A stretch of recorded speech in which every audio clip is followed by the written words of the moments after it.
to our president, Summer Hitter, who's going to kick us off today. So Summer, I'll pass it to you.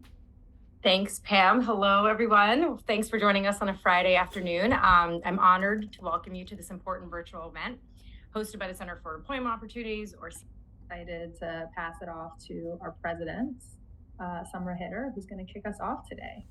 So Summer, I'll pass it to you. Thanks, Pam. Hello, everyone. Thanks for joining us on a Friday afternoon. I'm honored to welcome you to this important virtual event hosted by the Center for Employment Opportunities, or CEO. I'm Summer Heather, as Pam said, president of CEO. I wanted to first go over the agenda. We'll start with an overview of this important legislation we want to share with you today. We'll also welcome our panelists that include representatives from the offices of our bill sponsors and some of our advocacy partners. We'll make sure we have plenty of time for questions and comments because we want this to be an interactive discussion. And we'll also share with you how you can advance. Excited to pass it off to our president, Summer Hitter, who's going to kick us off today. So Summer, I'll pass it to you. Thanks, Pam. Hello, everyone. Thanks for joining us on a Friday afternoon. I'm honored to welcome you to this important virtual event hosted by the Center for Employment Opportunities, or CEO. I'm Summer Heather, as Pam said, president of CEO. I wanted to first go over the agenda. We'll start with an overview of this important legislation we want to share with you today. We'll also welcome our panelists that include representatives from the offices of our bill sponsors and some of our advocacy partners. We'll make sure we have plenty of time for questions and comments because we want this to be an interactive discussion. And we'll also share with you how you can advance some of the advocacy work that's so important to us here at CEO. For those of you who may not be familiar with CEO, we're one of the largest reentry organizations in the country. Our mission is clear: to provide effective, comprehensive employment services exclusive to people recently released from incarceration. Our vision is that anyone with a criminal record who wants to work has the preparation and support to find a job and stay connected to the labor force. We're proud to support around 8,000 people per year in 12 states. Our evidence-based programming helps justice-impacted people gain work-related hard and soft skills, access short-term transitional work with daily pay, and find permanent employment and have the support to keep those jobs after job placement. But our role extends beyond direct services. We recognize our responsibility as advocates in the reentry community. Today, we gather not only to discuss the work we do, but to also shed light on an issue that demands our collective action and attention. In addition to providing essential services for economic mobility, we have been tirelessly working on advocacy efforts. When people leave incarceration, they often find themselves thrust into survival mode. Thousands of our CEO participants walk through our doors each year with resilience, immense drive to build a future, and skills. But before they can put those skills to work, they have to meet basic needs like shelter, transportation, employment, and food. We have made significant strides in strengthening SNAP benefits for millions who are striving to create better futures through vocational training. Unfortunately, there's a catch. Currently, individuals engaging in training programs like ours at CEO risk having their SNAP benefits reduced or eliminated if they receive wages while in training. We firmly believe that no one should have to choose between pursuing opportunities for a brighter future for themselves and their families and putting food on the table. For so many of our participants, earning the daily wages needed to stabilize after incarceration means they lose money for food. Today, our primary goal is to underscore the urgency of the Training and Nutrition Stability Act and why it must pass. We also aim to give you a broader perspective of our advocacy work and its impact thanks to your invaluable support. I would also like to acknowledge and thank our bill sponsors whose bipartisan leadership has exemplified how lawmakers can remove barriers for constituents. We extend our gratitude to Representative Espiat of New York, Representative Miller of Ohio, Representative Adams of North Carolina, and Representative Molinaro of New York. These bipartisan leaders demonstrate a commitment to equity and opportunity for vocational trainees and all people who deserve a fair shot at success. Lastly, I wanted to extend my heartfelt thanks to our policy and advocacy teams whose dedication has driven forward this effort to protect SNAP benefits for our participants and countless individuals across the nation. Now, without further ado, I'll pass the baton to Casey, who will provide us with more in-depth information about HR 3087 and the impact it would have on thousands of people. Thank you again for being here today and for your support in our mission for change. Casey? Thank you, Samra. For the next few minutes, I'm going to cover our current federal advocacy, and we will hear from our leaders in Congress and the human services field about why this advocacy is so important. Thank you to Monica and Rebecca and Karen for being here today. As Summer mentioned, we focus on government investment and policy change to ensure that everyone returning from incarceration accesses a quality job and economic mobility.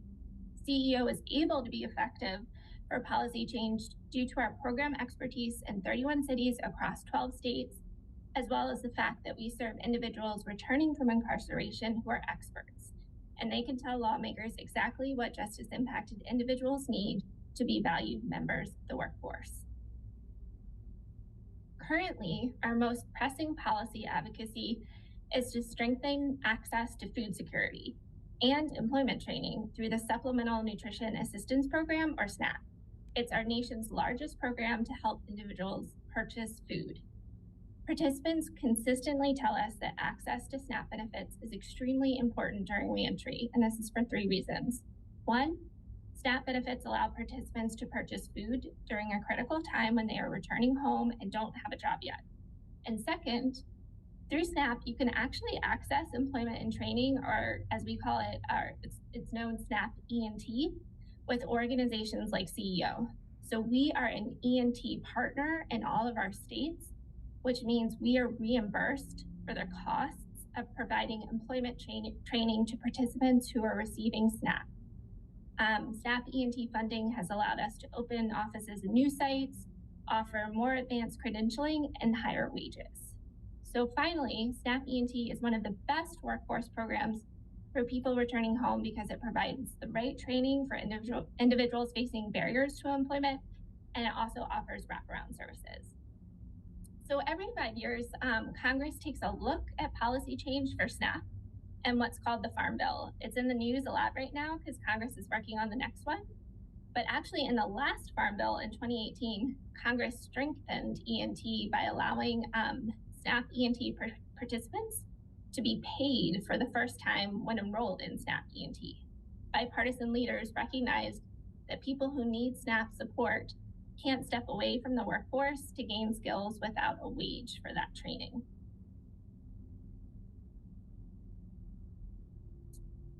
Next slide, Lee.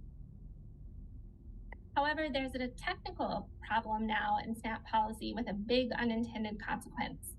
Unfortunately, right now, if an individual earns a wage from a federal job training program like SNAP E&T, they may earn too much to qualify for SNAP due to these temporary wages.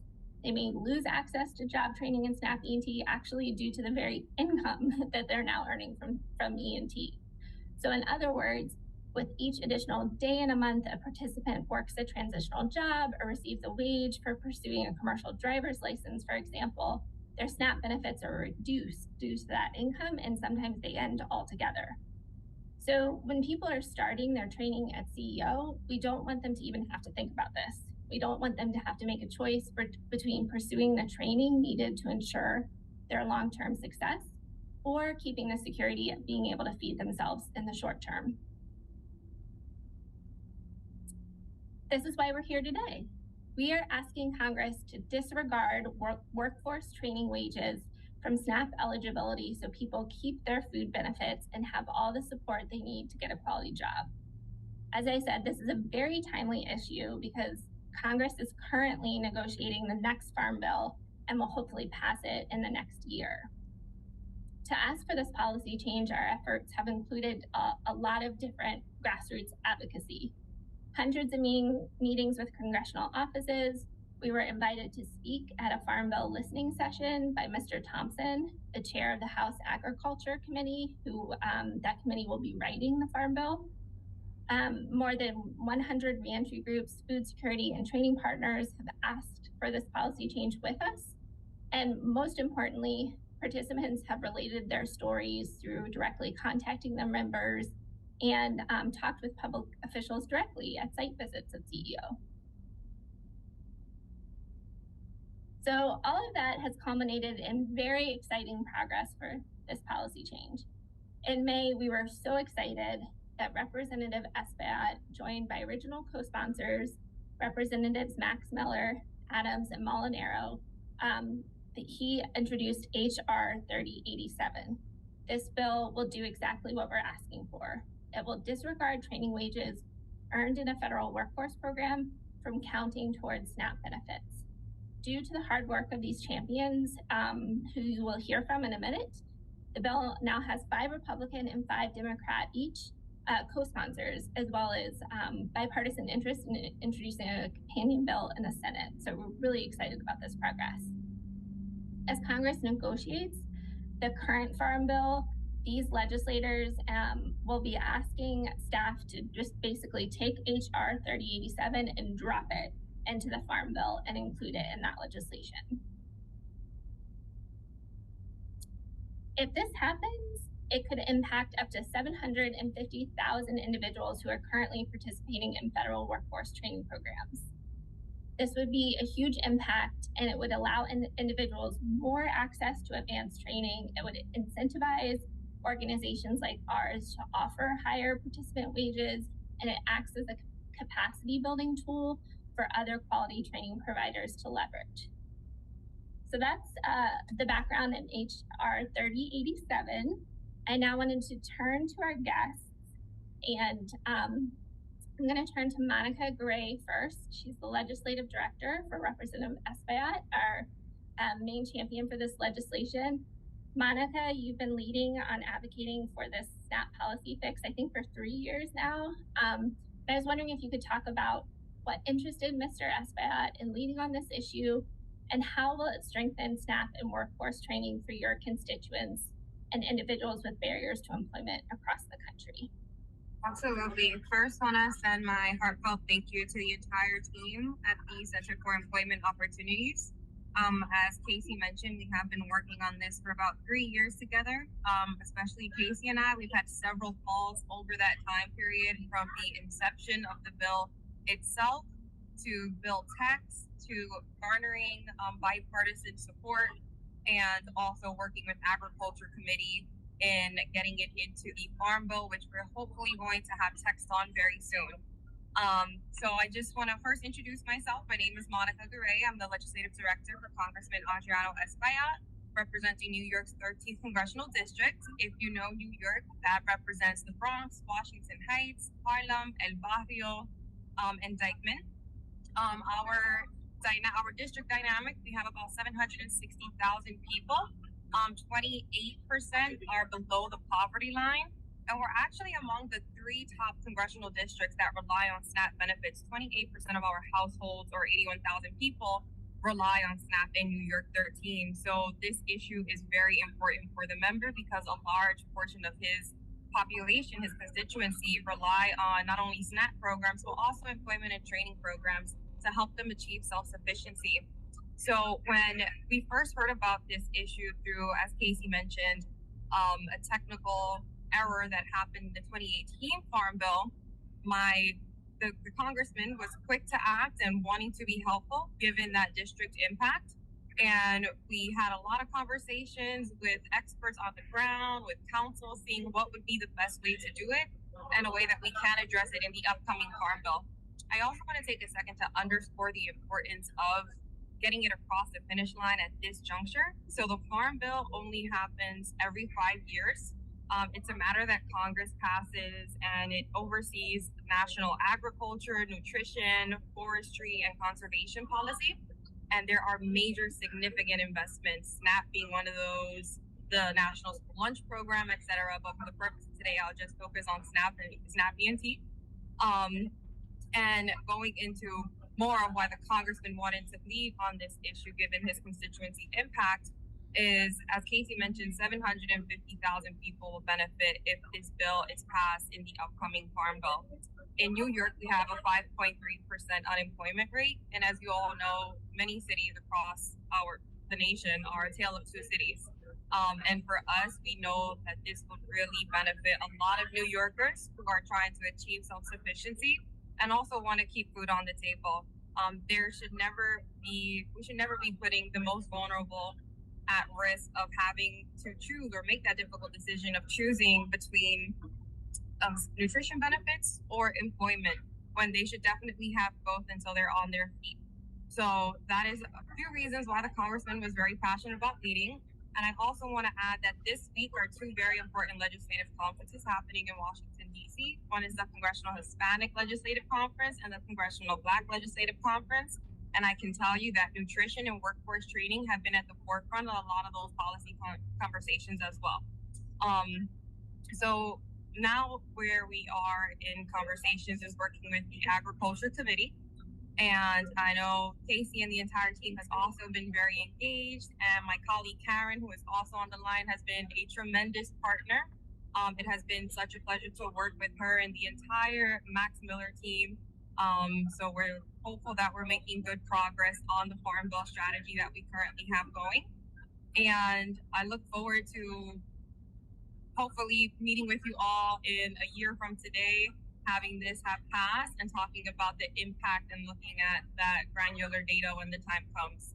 So I'll close it with saying that the Congress's intent when they made those technical changes in 2018 to strengthen SNAP E&T was definitely for quality job training opportunities for those experiencing poverty and chronic unemployment.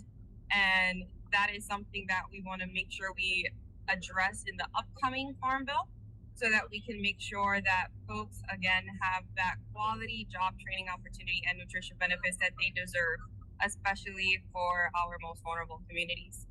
So with that, I will pass over the mic back to Casey. Thank you for the question. And I'm very accessible. If you ever want to get in touch with myself or anyone on my team, feel free to reach out. Thank you so much, Monica. And again, we are so grateful for Mr. Esbat's championship of this issue. And he also represents our Bronx office and has just been a wonderful champion for individuals returning home. I'm going to turn it now to Karen Williams, counsel for Mr. Max Miller from over our Cleveland office in Ohio. He was just out to our office, and so was Karen. We were so grateful that you all took the time to come visit us. And Karen, I know when we first met, you told me Mr. Miller is a huge champion for apprenticeship and making sure people have advanced training opportunities. Could you tell us a bit more about what interested Mr. Miller in leading on this issue and why you think HR 3087 has resonated with both Republicans and Democrats? Thank you so much, Casey. Can you hear me all right? We really just appreciate those people, particularly those that are working so hard with those individuals to make a difference in their lives and lifting them up through training and workforce skills and really making a difference. When we met recently in Cleveland with the Center for Employment Opportunities, Congressman Miller was so impressed really with the participant stories about the steps that they were taking.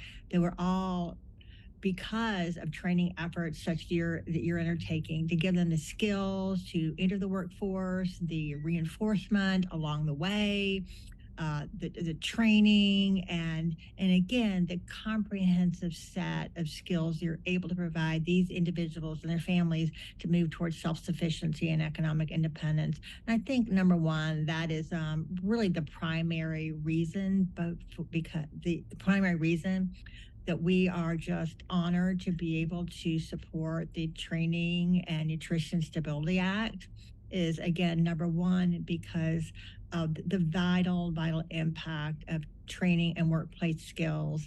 And as you mentioned, those training and workforce capabilities are a priority to Congressman Miller. They have been in his whole life.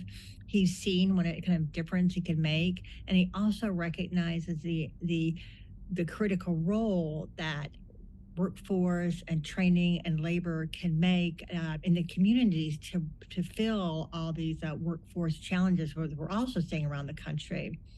So number one, again, I think the primary reason was just building that economic security. And then number two, it kind of reinforces Congressman Miller's long-term belief in the ability to expand access for individuals to training and workplace skills.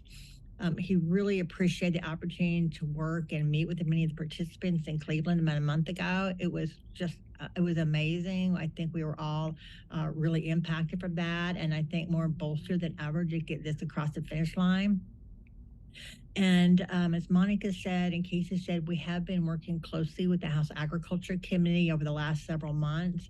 And they also recognize the importance of employment and training. And I really think that's to our benefit and also to your credit to those on the ground that are working with individuals that are demonstrating a difference that can be made. That's resonated with the House Agriculture Committee, with the chairman.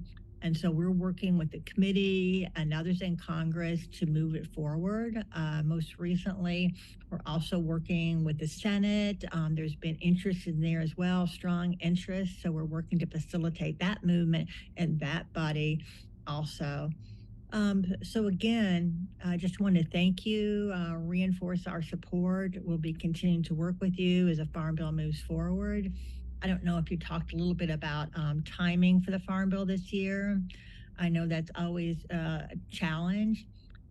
The Farm Bill does expire at the end of September, but that is not to say that there are keen interest in seeing the programs move forward and ensuring that there's going to be no lapse. If there is a small, limited expiration, the committee is dedicated to that.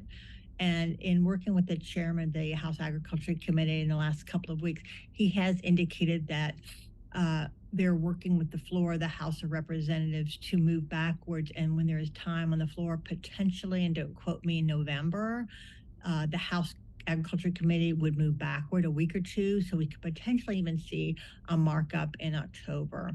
So that's why all these efforts have been so critical here in Washington, but not nearly as critical as what you're doing on the ground to make a difference in these lives. So turn it back over to you. Thank you. Thank you, Karen. And for everyone to know, from the moment we sat down with Karen, she knows SNAP E&T so well. And she said, yes, like this makes sense. We need to make sure people are supported in the right way. And because of her work and Mr. Miller's work, there is a lot of interest from Republicans on making sure we get this right. So thank you, Great. Karen. And that update on timing is perfect because this is a great time to have this discussion. Definitely. As I said, we're really hoping that HR 3087 will make it into the Farm Bill. So all of us together are going to support you all in doing that. So thank you again, Karen. Yeah, thank you. It's a big joint effort, and no one is more important than those that are really serving those folks on the ground. Thank you. Okay, I'm going to, one more question on our panel. I mentioned that we are partners for SNAP E&T. So we partner with state human services agencies to deliver SNAP E&T, and they are really the boots on the ground delivering these services across states. And we have Rebecca with us here today, who represents all of those agencies at the American Public Human Services Association. So Rebecca, I'm going to turn it to you and ask you, why is APHSA taking a supportive position on HR 3087? And how will this policy change enable state agencies to deliver stronger SNAP E&T programs? Well, our members have been loud and clear on this issue, Casey. So my sincere appreciation to the Center for Employment Opportunities for having me today to lift up their voices. And thanks to Monica, it's great to see you. And we really appreciate your partnership to consider our members' opinions as well. So it's great to be with you all. As Casey said, I'm Rebecca. I'm a policy associate of social and economic mobility at the American Public Human Services Association. And at APHSA, as Casey said, we support leaders from state, county, and city human service agencies across the nation. Our underlying mission is to advance the well-being of individuals, families, and communities nationwide. So basically, we support the leaders who administer SNAP employment and training, their programs, and they partner with providers like CEO. And so to answer your question, Casey, I just want to reiterate some things that you said earlier. Going back to that 2018 Farm Bill reauthorization, so the last time this legislation was changed.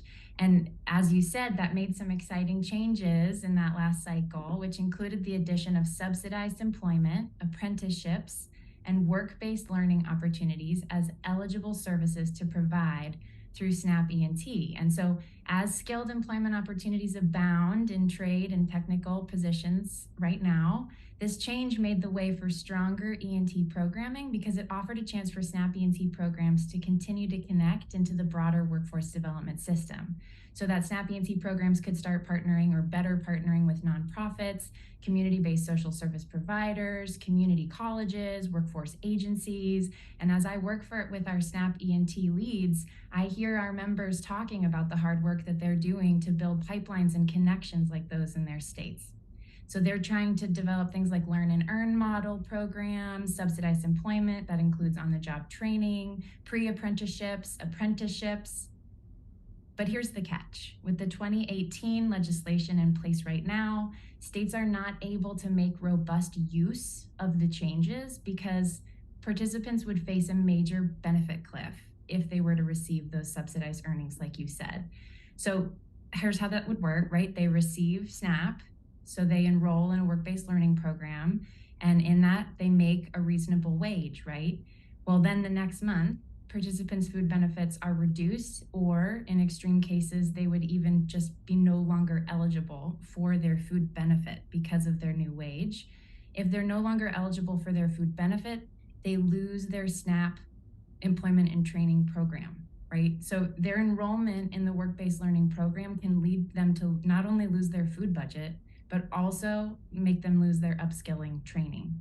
And so for a SNAP E&T provider or the state agency, they're not really directing participants on those paths.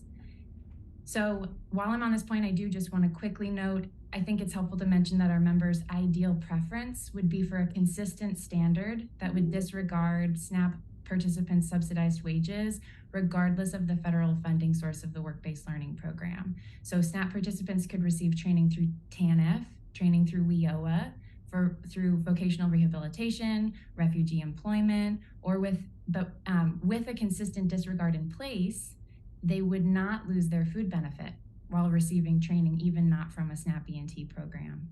But the bottom line is, especially as it relates to subsidized work-based learning made available through SNAP E&T, fundamentally, a workforce development model can't be effective if the act of enrolling in the program leads to ineligibility for the program and its benefits, which in this case is participants' food budget.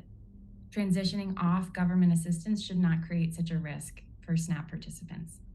So I'm gonna just quickly put in chat APHSA's comprehensive Farm Bill recommendations in case you're interested. We've culled those from our membership over the past year and a half. And we also have a specific policy brief out that peers down this benefit cliff for SNAP participants, and I'll include that in chat as well. I'll pass it back to you, Casey. Thank you, Rebecca. I really appreciate you walking us through that and the implementation challenges that states are having right now because of this policy. And you raised a really important point that this bill, we spent a lot of time talking about SNAP E&T, but this bill covers a lot of federal workforce programs and will help people across the board, no matter where they're enrolled. So thank you.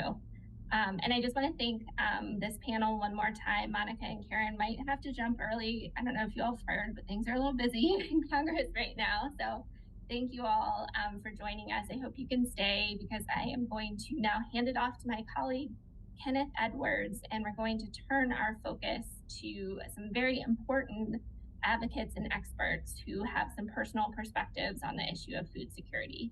Kenneth, take it away. Thank you, Casey. I am Kenneth Edwards. I'm the manager for leadership and organizing here at the Center for Employment Opportunities. And the last few years, CEO has taken an aggressive approach in bringing the voices of those who are directly impacted by the issue which we are talking about today. As Karen Williams mentioned, the value in hearing the stories of those individuals have a great impact on what is taking place in society today around nutrition and workforce development. Today, I have the pleasure of moderating this portion of the discussion with three individuals who I worked with over the last couple of years. Marvin Myers, William Lewis, and Yarika Vasquez, who are all advocates and leaders around nutrition and workforce development, and are here today to not just answer questions, but share their personal narrative of how this has affected them. So first off, I want to talk to William Lewis. and ask him a couple of questions. First question is for Will. What got you interested in doing advocacy work while you were here at the Center for Employment Opportunities? Well, I come from a politically active family, so I was always taught to, kind of encouraged to speak up for myself and for others. But when I came to CEO and my job coach, Conrad Cole, told me about the Participant Advocacy Council, what's now the Advocacy Leadership Committee, and how they train and educate participants in political and social activism and advocacy and grassroots organizing and base building and in the power of storytelling, I was immediately interested. But honestly, at the time, I just saw it as a way to, get some more skills I could use in the future. But it was when I actually had an opportunity to sit down with state and federal lawmakers and tell my story and talk about the issues and policies that are important to me. And I saw the impact that my words were having on them. It sparked something in me. And then, as you know, Ken, we attended a conference that included organizations and groups from all over the country, and hundreds of people all advocating for changing what criminal justice looks like in America. And, when I got to see and feel the power and the energy of these people and see and hear all the amazing things they were doing, I was hooked. Since then, I've been committed to making a place for myself in this space of advocating for prison reform and criminal justice reform based on the experiences I had as a member of the PAC, and I just want to say really, I'm grateful to CEO for making that possible. Thank you, William. I have another question for you. And just thinking about earlier this year when you had the opportunity to travel to the Capitol with a couple of our leadership staff, what is most important for lawmakers to know about access to paid training and food security?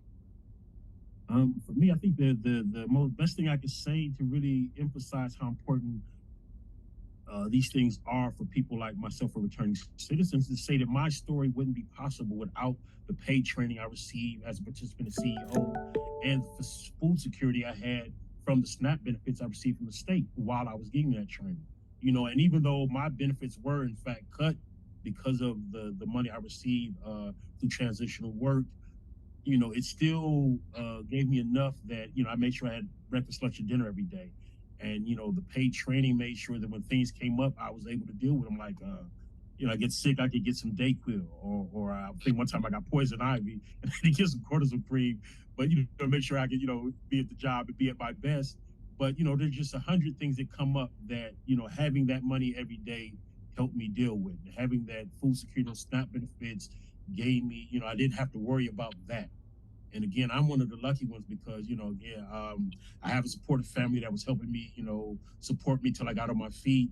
And my children are grown, so I didn't have to worry about raising a family while doing all of this. But for someone in that position, you just can imagine how much more important that paid training and those SNAP benefits would be.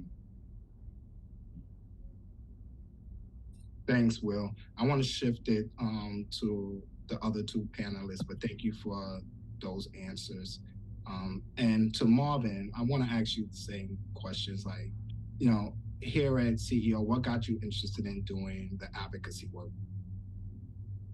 What got me interested into the advocacy work at CEO was seeing how much CEO was doing for different individuals.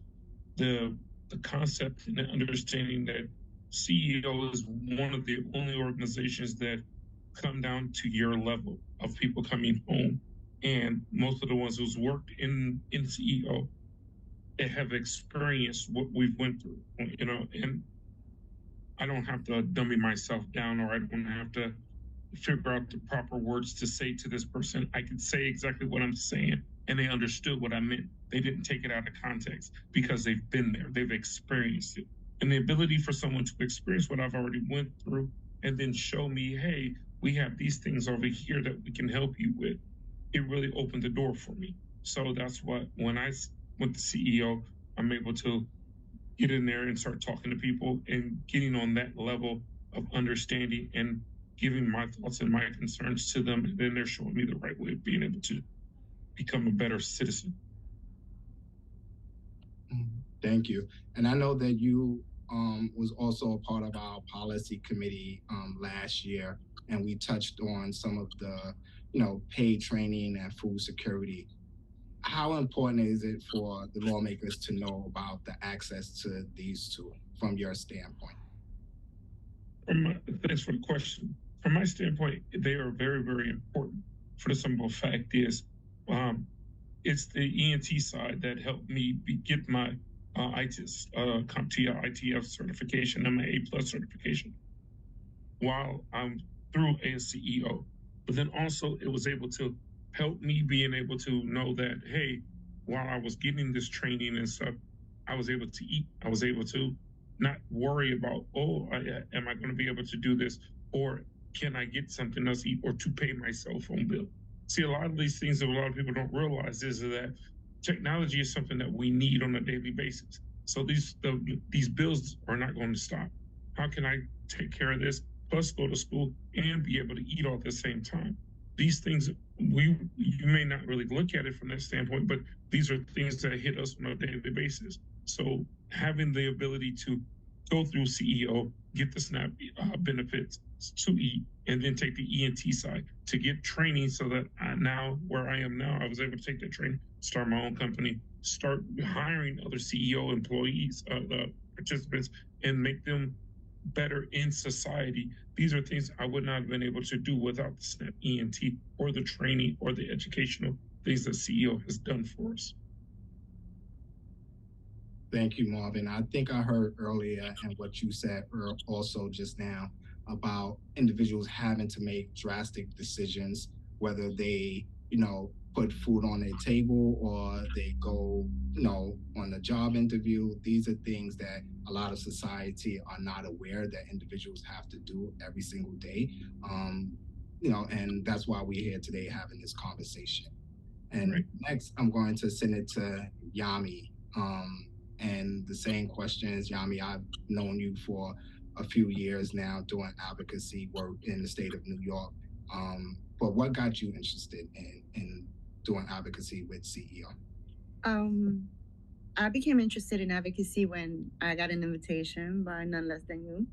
But I had no idea what it was. I had no idea what it represented. I had no idea what, how much impact it could do, my little voice. So it was life-changing, and it came right on time for me. I was on parole, and I was having such a hard time. I was hopeless, and advocacy allowed me to have the courage to speak and have a voice. I didn't know that my voice can impact and have such an effect the way it did, right?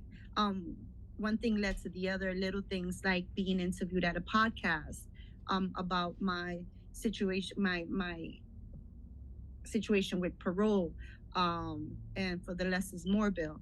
And then I wrote an op-ed which got published and spoke in front of a crowd of people on the Less is More bill. And knowing that these little actions can lead to change, and started opening doors and helping others that felt helpless and are helpless, and make this little impact, meant a lot to me. So I took every opportunity the CEO gave me to be a voice, because they have an amazing platform, and it helped me make changes. And I do this day in, day out. I'm satisfied if I just impact one person on a day-to-day basis. And I know that I'm making a difference. And this is because CEO has supported me, guided me, and know that I have a community of people providing that support that I need. And they're ambitious with my growth. So I'm happy about that. Thank you for sharing that. And definitely thank you for what you're doing. Like you said, if you make an impact on one person, then that's tremendous. And you have made, tremendous efforts throughout the last 3 years to helping individuals find their voices. But the same thing that I asked the other two panelists in regards to the paid training and food security, what's the most important for lawmakers to know about access to those two entities? I think they need to understand that access, pay training, and food security, they tend to come like hand in hand, right? So once upon a time, I was a college student, single mom, full-time job, full-time mom, full-time employee, and full-time student. And I was denied SNAP. And it was all because I was making $5.03 over the scale. And I see myself in a place where I had to choose whether I had to either pay a bill, a necessity bill. It wasn't, nails or hair. It was light bill, rent, or food, and or feed my daughter. And that's when desperation started kicking in, and I started making poor choices, right? And that's where it led me to 7 felonies, um, 7 felonies, time in prison, and then on parole. So moving forward, um, it's important that everyone gets the support and this help, because you shouldn't have to choose whether you're going to feed your child or go to pay training, and not have the option to do either or. It's either going to work or stay at home.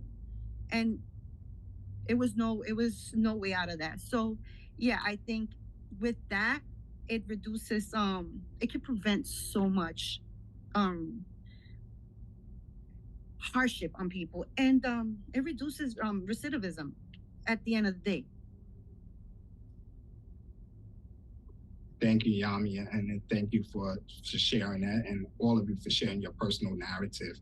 And that's something that we always encourage individuals to share what they want to share, because it is effective. Your voice is powerful. Yami, I have one more question for you. Could you tell me a little bit about where you are now in your career? You just said that all the things that you're doing and have done, but where are you personally now? So I started with CEO at 2020. I didn't know that this was going to lead me to where I'm at today. I started with PAC and moved on to Emergence Leaders Program. When I was in PAC, I was member, fellow, alumni. Moved on to ELP, Emergence Leader Program. And then it's truly been a journey, right, for myself, and with a lot of growth. I've had the opportunity to advocate with the Less is More bill, as I stated before, supported like the solitary confinement. It's been a lot, and good a lot, right? I've been invited to collaborate with Cornell University in this transitional clinic that they're doing now, and how the returning citizens should be able to have the proper medical attention that they need in one place. So yeah, I'm in a good place now. I don't have the need to decide on what bill I'm gonna pay today, and which one I'm not gonna pay to feed my daughter. So yeah, I'm in a good place now. Thank you, CEO. And I'm humbled by this opportunity. And every time I get a chance to speak and give my story and be a push for somebody, I'm definitely gonna do it. So I thank you guys for the opportunity. Thank you. And Will, I'm gonna ask you the same question, because you broke some ground out there, in the Pontiac in Michigan. Please tell me about where you are now in that brief journey. For sure. Like Yami, I went through the Advocacy Committee and then the Emerging Leaders Program, and with my time as CEO through my job coach and all of that, I got plugged in with or connected with the Children's Village, which is the Oakland County Juvenile Detention Facility, and interviewed and was hired. And honestly, I'll tell you the truth, even I told them, I'm like, are you sure?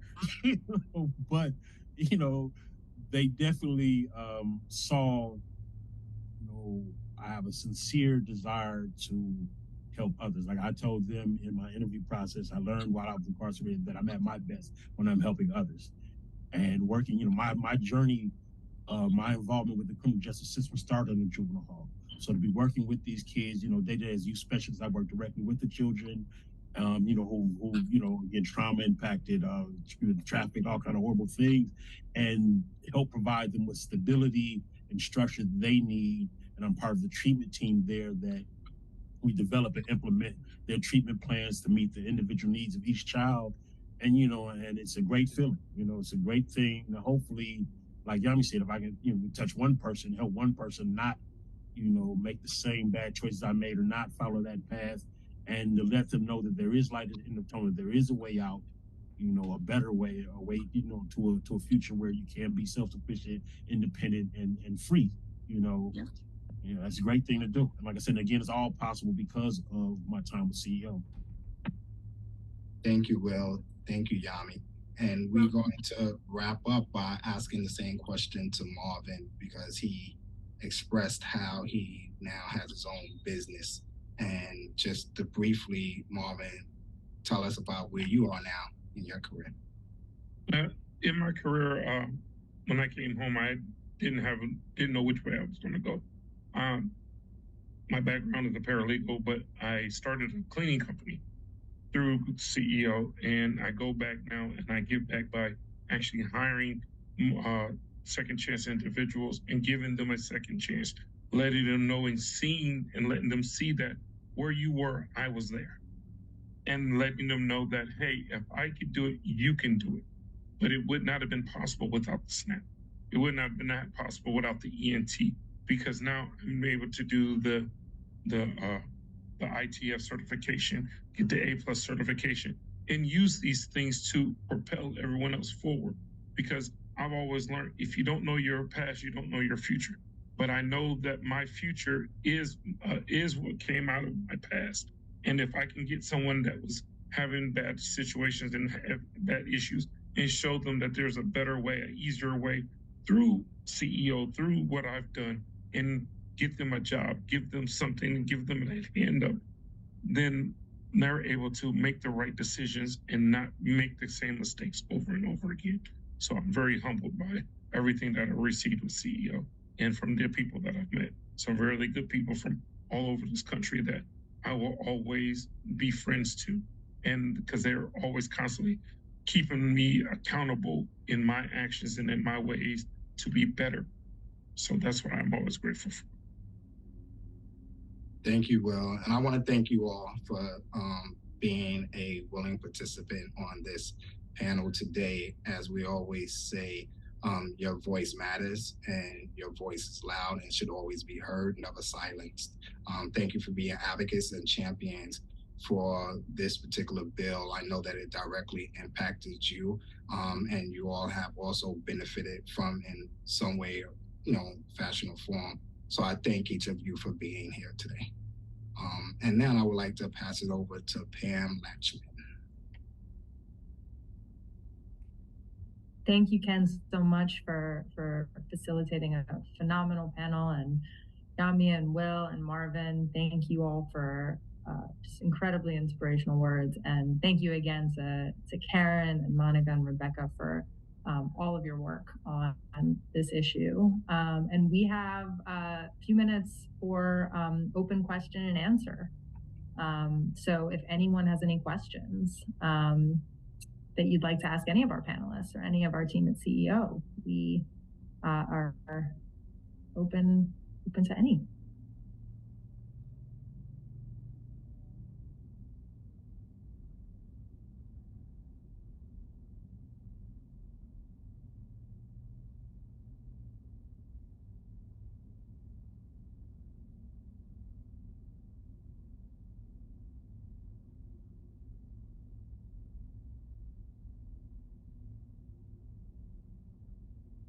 Hi, Pam and CEO team. I'll be the brave one on this call and jump in.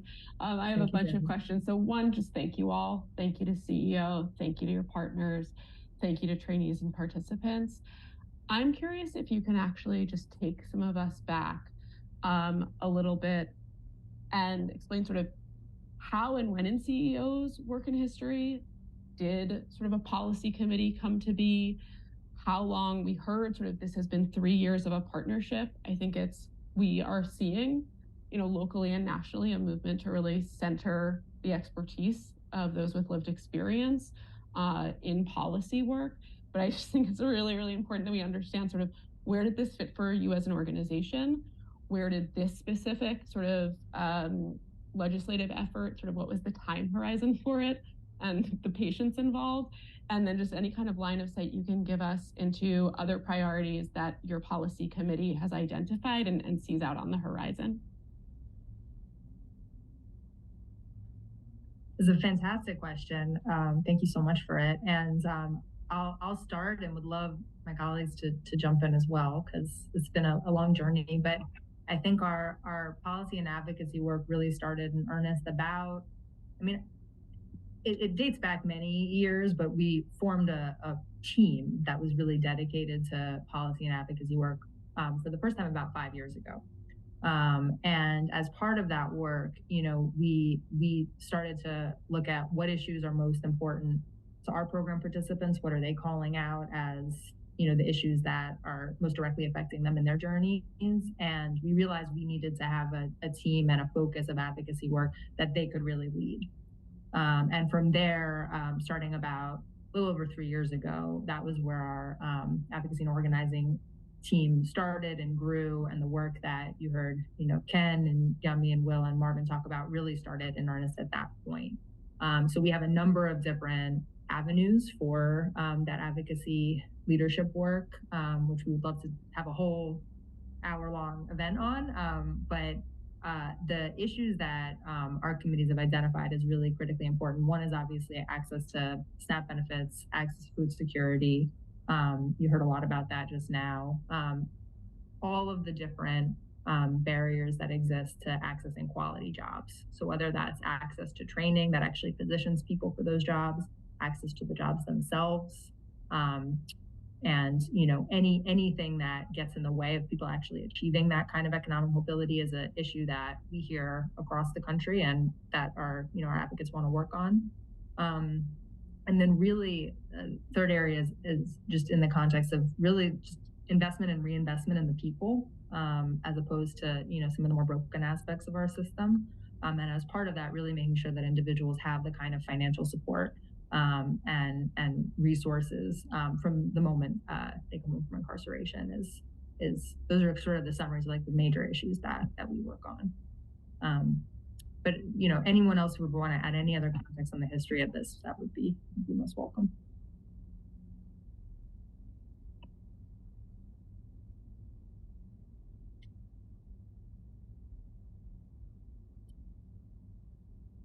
Other questions? Jen, I know you said you had a few, so we can take any questions. Pam, there's a question in the chat as well. Oh, perfect. Jeffrey, I see, curious about the extent to which these policies would benefit young people ages 18 to 24. Casey, do you want to hit on that question? Sure. Jeffrey, they would absolutely impact individuals 18 and up. So SNAP is available for all adults.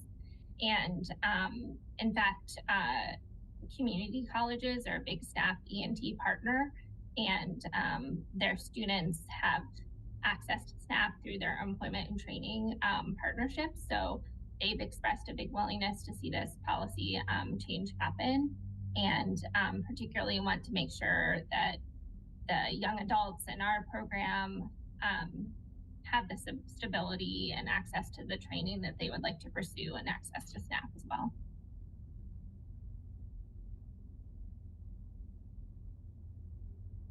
We have time for one more question, and then want to take a few minutes to close it out. Yeah, I'll jump in here, and thank you again, everyone, for your time, and the participants for speaking about your experience.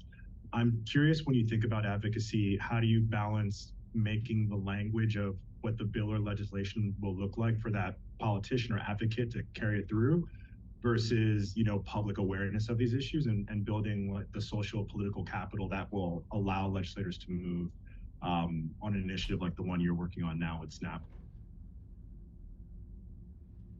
It's another phenomenal question. I think particularly on this issue, we've had to struggle with that, Travis, because it's, as you heard today, it's a complicated issue and it's a complicated problem, and even just understanding it ourselves is it's taken a minute. So I think we definitely I think this is an area we really rely on Will and Marvin and Yami and Ken and his leadership to boil it down for us. It's not the technical issues that Congress needs to understand how to fix. That's a lot of behind the scenes conversation, bill drafting discussions, a lot of what you heard Monica and Karen and Rebecca talk about. But fundamentally, people need to understand the real issue, which is about people being able to eat and also, work and not have to worry about both of those things at the end of the day. And I think we really, our advocacy team really hones in on that. But it's a complicated issue to fix. It's a complicated problem to solve. And I think that's one of the things we've been really grateful at CEO to be able to kind of see it from both sides of the issue. Well, I know we would love to hear from all of you any more questions you have. So we're going to follow up after this event with a lot of different ways you can get in touch with us. But I'm going to pass it over to our CEO, Sam Schaefer, to close us out. Thank you so much, Pam, and thank you to our panelists and our congressional leaders for your just absolutely amazing work on this issue. My name is Sam Schaefer. I'm the CEO at the Center for Employment Opportunities. I know it's a Friday, and I'll be brief, but hopefully this call got you as energized and motivated as me to help pass the bipartisan Training and Nutrition Stability Act. We have a moment, one that comes only twice a decade, if that. As Rebecca said, right now we are leaving hundreds of millions of dollars on the table that could provide nutrition resources to people in need and training dollars to nonprofits. And as we heard from our congressional representatives, that was not their legislative intent. So let's change it. Our mission at CEO is to help connect people to a job and ultimately thriving wages in the days after they leave incarceration. To achieve economic mobility, you need skills and training. But without healthy, consistent nutrition, that's simply not possible. An empty stomach is a fundamental barrier to success. Many people think of CEO primarily as a direct service provider because of the 8,000 people we serve every year. Listening closely to our participants every day, though, gives us a unique platform to drive for meaningful policy change. This idea for TINSA came from our participants who experienced the work people like William, who showed up every day to work only to see their benefits cut. He and so many others did everything that was asked of them, enrolling in a job training program. While this policy change was generated by our proximity, that very proximity is also creating the movement for change. As you heard already, dedicated advocates on the panel, hundreds of other CEO participants have been leading the advocacy for this legislation. And of course, we can't do this work alone. And you can begin by taking action right now. We have a QR code on the screen. Scan it, and it will help you write directly to your member of Congress asking them to support this bill. Here's how else you can help. Talk about the Training and Nutrition Stability Act. It is a technical fix, but it's a critical fix. Discuss it with fellow advocates who want to see economic justice and opportunity achieved for all. CEO works in 31 cities, but that's not the whole country, and we need your help to make this a truly national campaign. We are working to build a 50-state movement for this farm bill, and we want to hear from all your community partners who would be interested in supporting this work. Thank you. My colleagues and I are happy to talk with any of you who want to know more about the Training and Nutrition Stability Act, CEO's advocacy and systems change work, or the direct services we provide in 12 different states.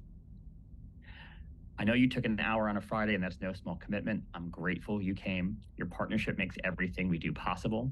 We appreciate each of our funders who allow us to support programs that impact thousands every year and also to promote policy change. Our panelists, I want to express my sincere gratitude. You shared very personal stories and really brought home why SNAP benefits matter and why TINSA will be so impactful. I'm grateful for the leaders in Congress who are willing to stand up for food justice, work across the aisle, and of course for my colleagues at CEO who are driving this important reform and who coordinated an opportunity for us to spend some time together. We want to do many more events like this going forward because efforts like SNAP reform take a team. As our advocacy staff engages in this work and other endeavors, we'll share news and insights to future gatherings. We're grateful and thankful to each of you and appreciate the time you've spent with us today. Thank you and have a great weekend. Thank you so much, Sam. And thank you all so much for being here with us today. If you have any further questions, and some folks on our team will stay on for a few minutes, so happy to answer any, but we will send a lot of follow-up materials to all of you in the coming days, so you can continue to get involved in this advocacy. But if there's anything else you want to talk about, a few of us will stay on to answer any questions. Thank you again for your time and all of your work on this issue, to everyone who spoke today.